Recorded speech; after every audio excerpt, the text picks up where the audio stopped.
Everyone, welcome back to my YouTube channel. তো আজকে একটা নিয়ে আসলাম নতুন রেসিপি।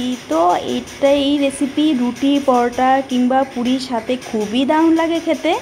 মাছ মাংস না থাকলে ঘরে এইভাবে বানিয়ে নাও, দুর্দান্ত হয় দুপুরে লাঞ্চ বা ডিনারের জন্য। খুবই সুস্বাদু একটা রেসিপি।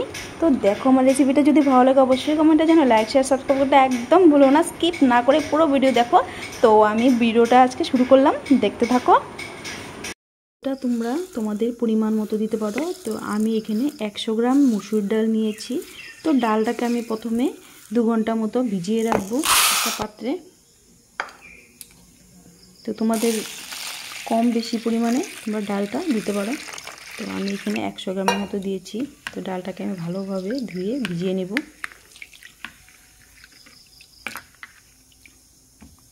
তো আলু নিয়েছি। তো আমি গ্রেটারের সাহায্যে আলুটাকে আমি গ্রেট করে নেব এই রেসিপির জন্য। আলুটা গ্রেট করা হয়ে গেছে ভালোভাবে। তো এখানে আমি আলুটাকে ভালোভাবে 2-3 বার ধুয়ে নেব, যাতে আলুর কষটা না থাকে। এভাবে আলু ভালোভাবে আমি ধুয়ে নিব। চিপে চিপে আলু থেকে জলটা বের করে দেব।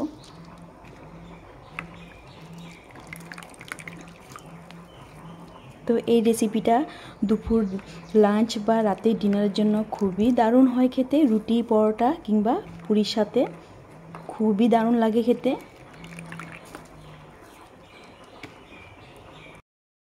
আমি আরেকবার ধুয়ে দিব ভালোভাবে, হাতের সাথে এইভাবে কচলে কচলে আমি আলুটাকে আমি ভালোভাবে চিপে নিব, যাতে জল না থাকে আলুটাতে।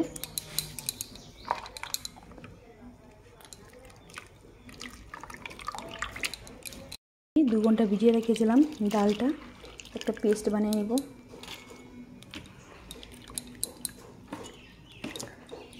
সাথে 3টা লঙ্কা দিব।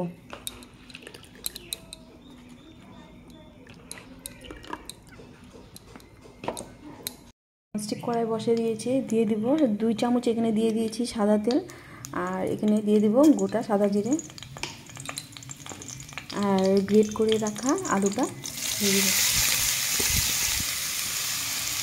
তো এখানে আমি 5 মিনিটের মতো আলুটাকে হাই ফ্লেমে আমি আলুটাকে আমি নাড়িয়ে করে ভেজে নেব।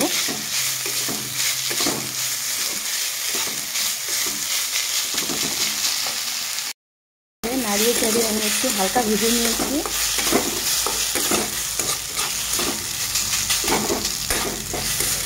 তো এখন আমি দিয়ে দিব নুন, আর দিয়ে দিব হলুদ গুঁড়ো, দিয়ে দিব জিরা ধনে গুঁড়ো। তো ভালোভাবে মশলার সাথে মিশিয়ে নিব।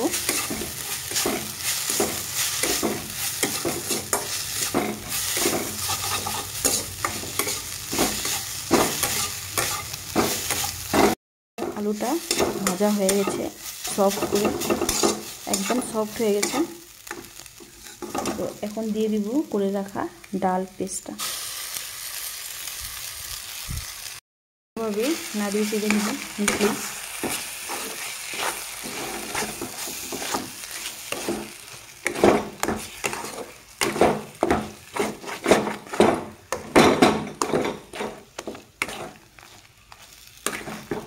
তো সুন্দর একটা আমি একটা ডো বানিয়ে নিব। সফট একটা ডোর মতো হয়ে গেছে, এখন নামিয়ে নিব। তো একটা কাঁসার থালা নিয়েছি।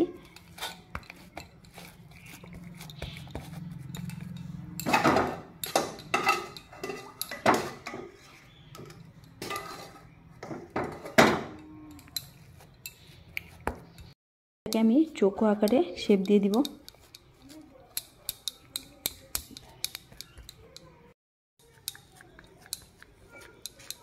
তো সুন্দর করে একটা চৌকো আকারে শেপ দিব।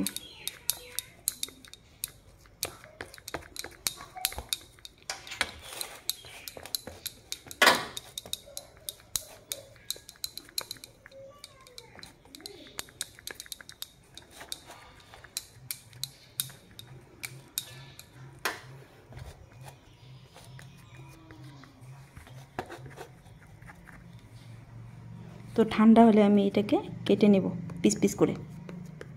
তো হয়ে গেছে, এখন আমি পিস পিস করে কেটে নেব। আমি চাকুতে একটু তেল লাগিয়ে নিয়েছি যাতে চাকুতে না লাগে। তো এখানে আমি পিস পিস করে নেব।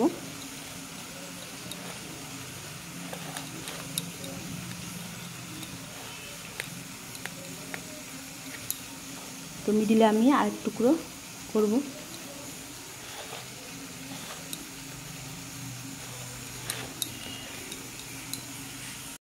আমি গ্রেভিটা বানানোর জন্য নিয়েছি লঙ্কা, পেঁয়াজ কুচি, আদা, টমেটো। তো কিছুটা মশলা আমি পেস্ট করে নেব। আর এখানে দেখো আমার পিস পিস করে আমি কাটা হয়ে গেছে, কত সুন্দর হয়েছে। তো এগুলো আমি ফ্রাই করে নিব তেলে।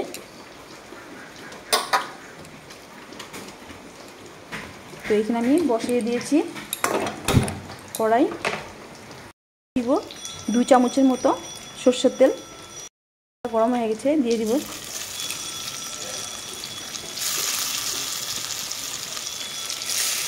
তো সুন্দর করে আমি লাল লাল করে ফ্রাই করে নিব।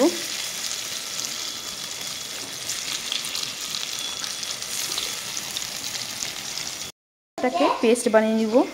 দিয়ে দিব লঙ্কা, পেঁয়াজ কুচি আর টমেটো, একটা পেস্ট বানিয়ে নেব। এখানে আমি আরও 2 চামচ মতো সরষের তেল দিয়ে দিব। তেজপাতা, গোটা সাদা জিরে,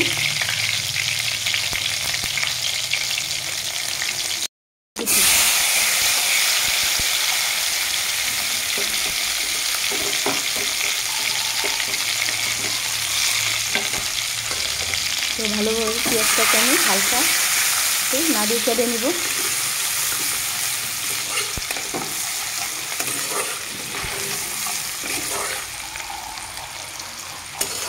ওয়েদারটা কেমন করছে দেখো, বৃষ্টি পড়ছে এখানে।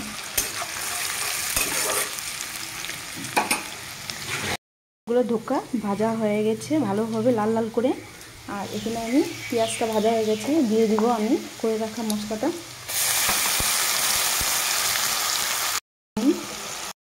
ধনিয়ার গুঁড়ো আর জিরার গুঁড়ো করে মশলাটাকে আমি মিশিয়ে নিব।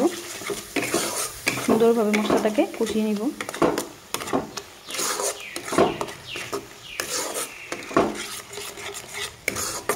তো 2 মিনিটের জন্য আমি একটু ঢাকা দিয়ে দিব। তার থেকে আমার তেল ছাড়া অবধি কষাতে হবে। তো তেল ছেড়ে দিলে আমি দিয়ে দিব ঝোল। তো মশলাটা থেকে খুব সুন্দর একটা সেন্ট বেরিয়ে আসছে। তো হয়ে গেছে আমার মশলা কষানো। তো দেখো কত সুন্দর তেল ছেড়ে দিয়েছে মশলার থেকে।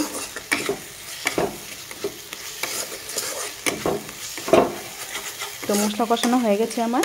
এখন আমি দিয়ে দিব জল। কত সুন্দর তেল ছেড়ে দিয়েছে। তো দিয়ে দিব এখন আমি জল।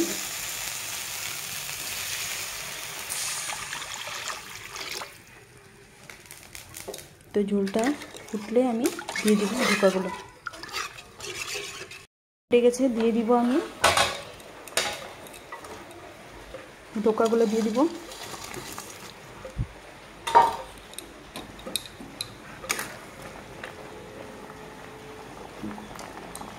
তো আমার রেসিপিটা কেমন লাগলো অবশ্যই কমেন্টে জানিও। মশলা রেসিপিটা আমার এখানেই শেষ হয়ে হলো। আমার রেসিপিটা এখানেই শেষ করলাম, এখন নামিয়ে নেব। তো যদি ভালো লাগে অবশ্যই কমেন্টে জানিও। লাইক শেয়ার সাবস্ক্রাইব করতে একদম ভুলো না।